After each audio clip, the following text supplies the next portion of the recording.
Oronule fasade i prljavi prozori, prizor na koji smo navikli u Beogradu. Jedna od beogradskih lepotica je zgrada na uglu Masarikove i Resavske ulice. Podignuta je 1908. godine kao zgrada oficirske zadruge, a posle Drugog svetskog rata u njoj se nalazila robna kuća Kluz, a spada među najznačajnija ostvarenja beogradske arhitekture 20. veka.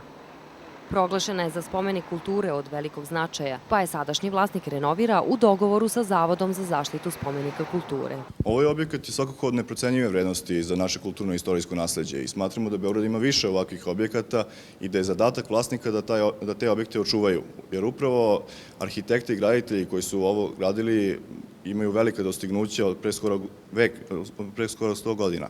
Tako da smatramo da je neophodno da vlasnici ulažu u ovakve vrste objekata i adaptiraju ih. Stare zgrade zahtevaju velika ulaganja. Po rečima Andrije Miškovića, samo unutrašnja adaptacija stare lepotice koštala je više od 100.000 evra, a radovi na fasadi planirani su za sledeću godinu i koštaće nekoliko miliona evra. Namena ovakvih zgrada može biti široka, od luksuznih prodajnih objekata ili pak kulturnih manifestacija. Objekat se koristio do sada najviše za izdavanje za specijalne događaje, odnosno organizaciju manifestacija.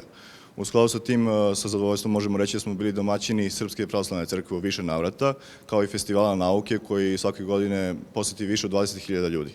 Takođe, pored toga, bili smo domaćini brojnim međunarodnim kompanijama koje su zgradu prepoznale kao idealnu za održavanje svojih proslava. Pored toga, tu je uvek i aktuelno snimanje filmova ili reklamnih materijala, a po prvi put ove godine će biti u ovom prostoru i oktobarski salon. Prostranim interijerom dominira masivni kristalni luster koji je i sam kao takav pod zaštitom i čije održavanje traje i po nekoliko dana. Mnogo je velelepnih zgrada u Beogradu koje i dalje prkose vremenu. Nekada su bile ponos grada, a sada čekaju neko drugo i bolje vreme u kojima će im biti vraćen stari sjaj.